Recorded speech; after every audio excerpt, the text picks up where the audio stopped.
તો રાજ્યભરમાં જ્યાં દશામાના વ્રતોની શરૂઆત થઈ રહી છે ત્યાં પાટણના પટણી સમાજની મહિલાઓ સ્નાન કરી શુદ્ધ વસ્ત્રો પહેરીને સરસ્વતી નદી કાંઠે દશામાની અનોખી આરાધનામાં જોડાઈ હતી। મહિલાઓએ માટીના 10 લાડુ બનાવી તેની અબીલ ગુલાલ અને કંકુથી અભિષેક કરી વિશિષ્ટ પૂજા વિધિના આધારે દશામાની આરાધના કરી હતી।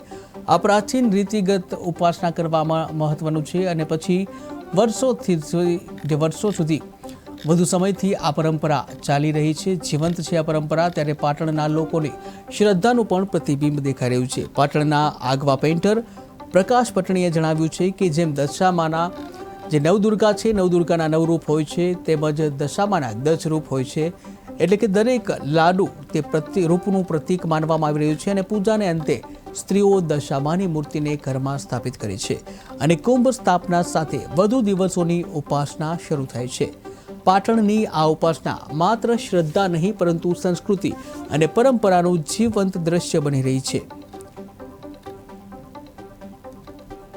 ભરની અંદર દશામાના વ્રતનો પ્રારંભ થતો હોય છે। એમાં પાટણમાં દેવી પૂજક સમાજની મહિલાઓ અનોખી રીતે આરાધના કરતી જોવા મળી હતી। અને બીજું કે દશામાના વ્રતની અંદર 10 દિવસનો પ્રારંભ થતો હોય છે। એમાં પાટણની અંદર સરસ્વતી નદીના કિનારે આવેલ ત્યાં જઈ નાહી ધોઈ સ્વચ્છ વસ્ત્રો પહેરી માતાજીની આરાધના પૂજા કરે છે અને નદીમાં જઈ માટીના 10 ગોળાકાર લાડુ બનાવી ત્યાં માતાજીની ઉપાસના કરી અને ઘેર પોતાના મૂર્તિની સ્થાપના કરી અને વ્રતનો પ્રારંભ કરતા હોય છે અને બાદમાં 10મા દિવસેનું વિસર્જન નદીમાં જઈ કરે છે। અને બીજું જોઈએ કે મારા દશામાં એટલે સર્વનું કલ્યાણ કરનારી દેવી છે ને જે દશા ખરાબ ચાલતી હોય ત્યારે આ વ્રતનો લોકો રહેતા હોય છે માતાજીના, અને મહિલાઓ પણ આ વ્રતની અંદર ખૂબ ભાગ લેતી હોય છે। અને જોઈએ કે જેમ 8 માતાના 8 રૂપ હોય છે, એમ 9 દુર્ગાના 9 રૂપ હોય છે, એમ મા દશામાના પણ 10 રૂપ હોય છે। પાટણથી પ્રકાશ પટણી।